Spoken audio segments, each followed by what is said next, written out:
Hi, it's Kaz from Artisan Life, and today I'm going to be doing scrunchies. So I just thought I would let you know exactly what I was doing and how I make my scrunchies. So I don't tend to have much of a sizing plan. I generally just cut the way that I want, and then I will do the sizing based on how it turns out at the end.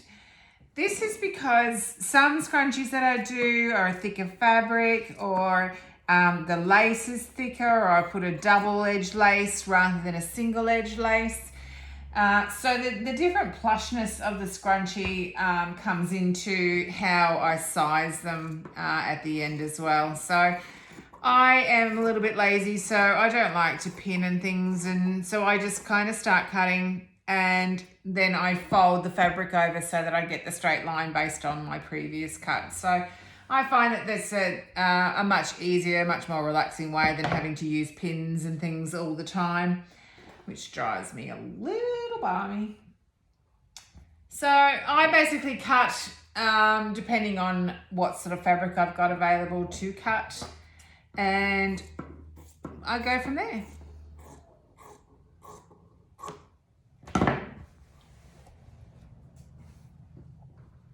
So this video is just basically how I get set up to do my scrunchies.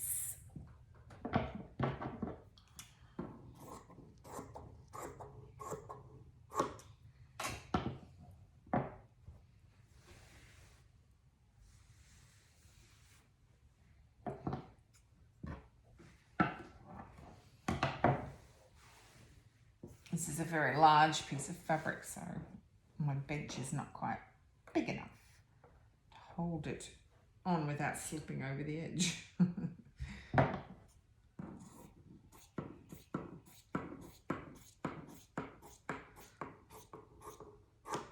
So that looks about right to me. That's pretty good.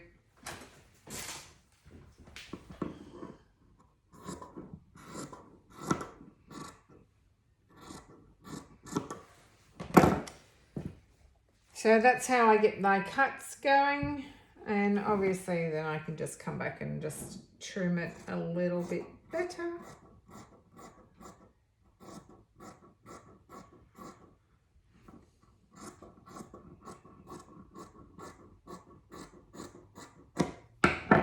Alright, and then basically all I'm going to do is just keep the fold inside out. So make sure that your inner fabric is on the inside and your outer is on the outside. Basically get that outside edge together of the two loose bits of fabric, and we're going to literally just run a line across the edge.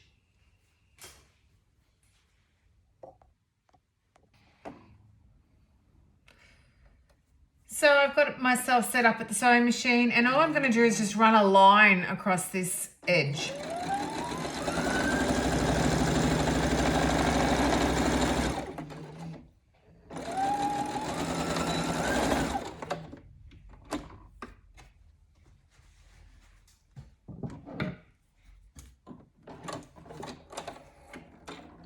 And just cut off the rest of your cotton, keep it nice and neat.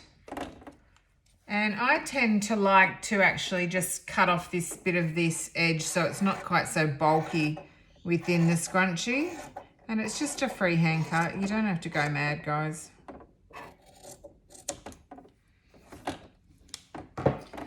Now what you want to do is just pull it out so that it's sideways. I tend to put the seam line at the bottom of my machine, and then with the top part of your scrunchie, you're going to just sort of roll it up. Roll it up nice and neat, as far in as you can get it, and then you're going to literally turn the two seams together, like so. Just flatten the seam out a little bit.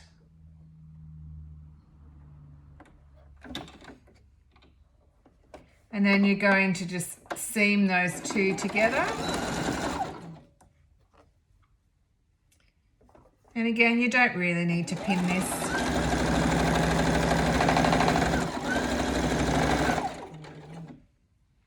And then once you get to the end where you feel like you've run out of fabric and how am I going to get all this out, you just simply open the panel up at the bottom. So it's like a flap. Open it up and then pull from the inside part. You'll need to put your fingers on the other side so that you can get a nice pull of the fabric out. And then you're basically pulling the end out of the middle. And then again, just make sure that that's kind of folded over on the inside so that you don't get it stuck in the seam. And then put your two seams together and continue to sew.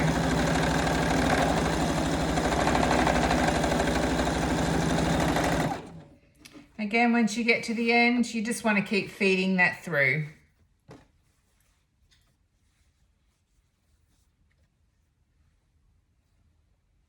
Seams together. Make sure that there's no fabric in the way of your sewing.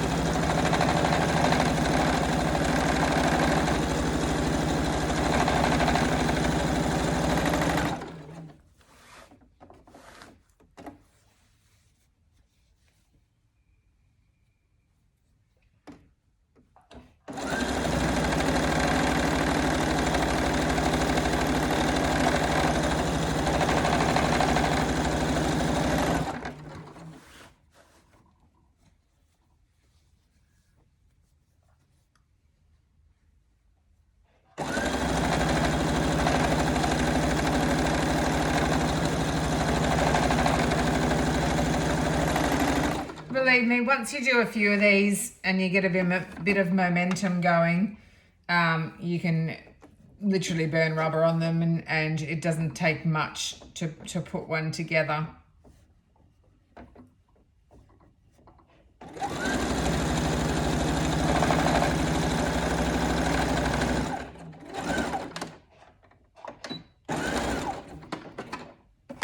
Okay, so that's done.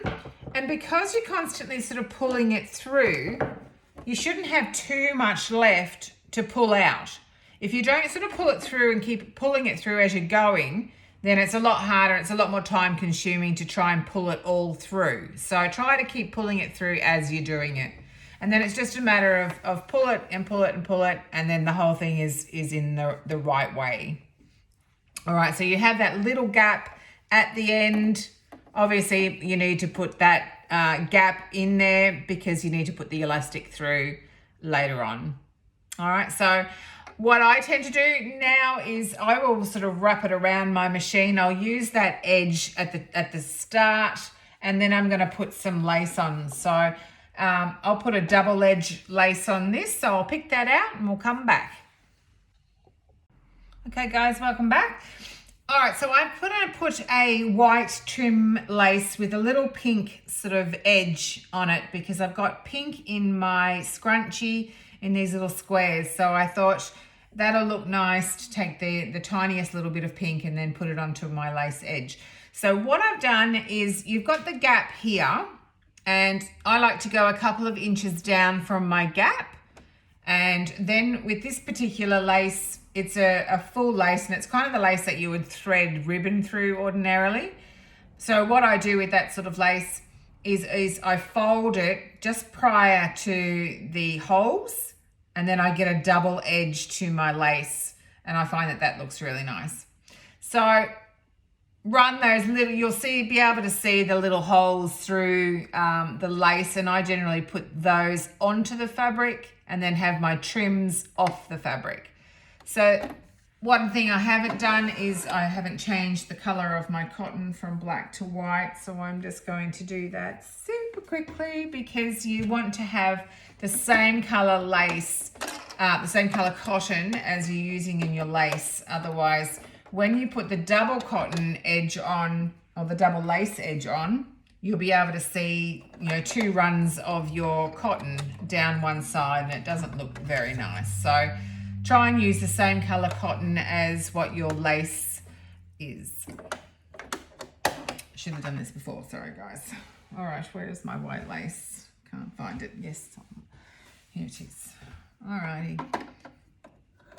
So we'll just quickly get that threaded. Luckily I have a needle threader. These are the best on the sewing machines, the automatic needle threaders. With my eyesight at 52 years of age and glasses, it makes life much easier. All right, so away we go. We'll just do a bit of a backup stitch over our seam edge, and then keeping in mind your gap. So when you get to your gap, you want to stop and then just filter out your fabric on the other side, because you want the seam line to be on this side. So you want to put those two seams together so that you've got your edge together, and it's kind of pushed out as much as it can possibly be so it's nice and flat.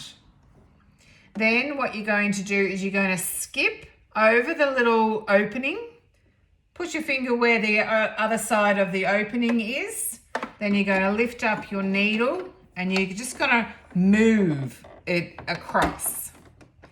Now what this is going to do is it stops you having to cut on either side of the gap, and then later once you've got your elastic through and you're coming back, you've got these two open lace edges that you've got to try and match up and sew together on both sides without being able to see one side.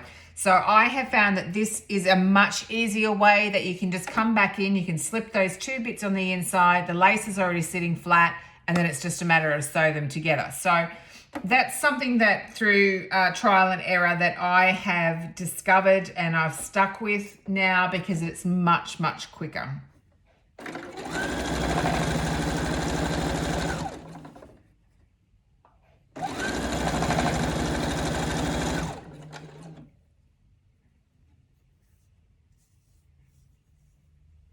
So I will go through and do one side of this lace, and then I will turn it over and I'll put another lot on the other side. So I like to double lace. I think it looks nicer. You can single lace, but it depends, you know, what your personal preference is. Okay, so I will finish doing this and I'll come back in our next part and I'll show you then. Okay, I have put my lace on and I've put it on both sides of my scrunchie. And what happens is when I cut the lace off on either side, I cut it on an angle. I don't cut it parallel to the fabric. I cut it on an angle, and I find that that is easier to hide the lace joints. I've got my gaps here and I always put them near my seam line, because then you don't have to search high and low around your scrunchie for where your gap is, because obviously you haven't got lace bits hanging off to show you where the gap is. So my lace bits are going to go nice and smoothly on both sides, and when it comes time for me to put the elastic in, I can just simply push my inside on one side and do the same thing on the other side, and then zip, zip, zip, I'm done across my lace without having to fiddle around with trying to line up both sides and hope that they'll stay intact whilst I sew over them. And then you've got these little sew over lines where you've lifted up the machine and the needle to go from one side to the other, and I just trim those off on both sides. So I'll go ahead and put the elastic in those now. So I've cut my elastic. My elastic is about that long in general.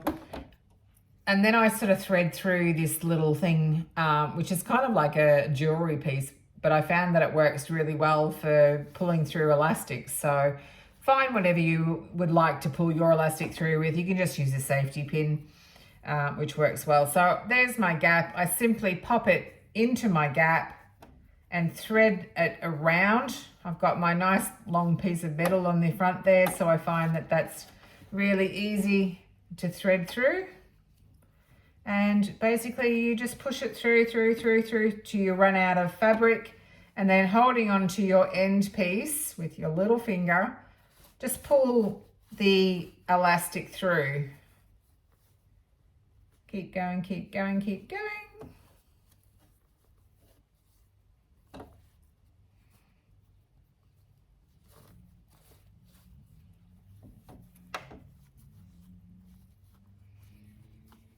Doesn't take too long. But just keep pulling your elastic through so it doesn't bunch up too much.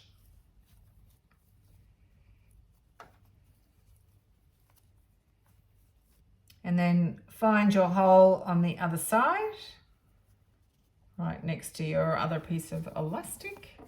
Pull it through. I take off my safety pin, or in my case, my little metal barb, I suppose you'd call it, something like that. Now at this stage, I'm using a fatter kind of elastic, but you can use a thinner one than this. If you are using a thinner one, you just want to tie it like you would tie up a balloon. Sometimes you could sew it as well. Sometimes people will glue it together and then sew it. I tend to just tie it in a balloon knot. I find that that's the quickest and easiest method when you are making a lot. But if you are doing that, give yourself a little bit of room on the end of your knot, pull it tight, and then grab both ends and really give it a pull. It'll really strengthen the knot, and you'll be able to see that it's not going to creep off the end of the knot, but give it a good tug. Really make sure that that knot is strong, and then give your other side a tug as well. And that's literally a knot that's never going to come apart. Poke your little knot inside your scrunchie. And then before you actually play around with your scrunchie, you've got this edge that's a little bit more smoother than your other edge, okay? All the bunching up has come on the other side, so don't, recorrect your scrunchie just yet. Keep it nice and smooth, and then it's just a matter of making sure that your both sides of your gap are correct and in line with your lace. So make sure that one side gets done first, and then come over to the side that's on top. Make sure that side is nicely tucked in as well. And then it's just a matter of coming back to your machine and sewing that little gap. The lace is sitting nice and flat.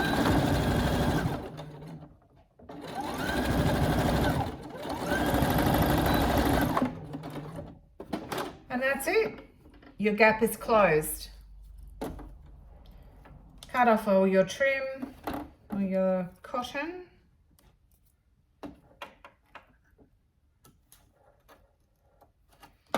And at this stage, I just look for any straggly bits of cotton or anything. And if that's all good, then it's basically pull it around. Straighten out your lace. Get rid of any cotton. And just pull it and shape it. And I generally tend to do that a couple of times, and I will always be looking at my lace work and see how that's turned out as well. And then that's basically it. There's your scrunchie. Pretty cool. Nice lace edge on both sides, not just one side, so it can be reversible. When you're doing double-edged lace on both sides, you can also change the color of the fabric. So you could have one side red, the other side yellow, for example. Then you could have a red lace and a yellow lace, and it will look and appear really cool from both sides. But you'll effectively have two different scrunchies in one. All right, so that's how you do a lace edge scrunchie. Thanks for watching.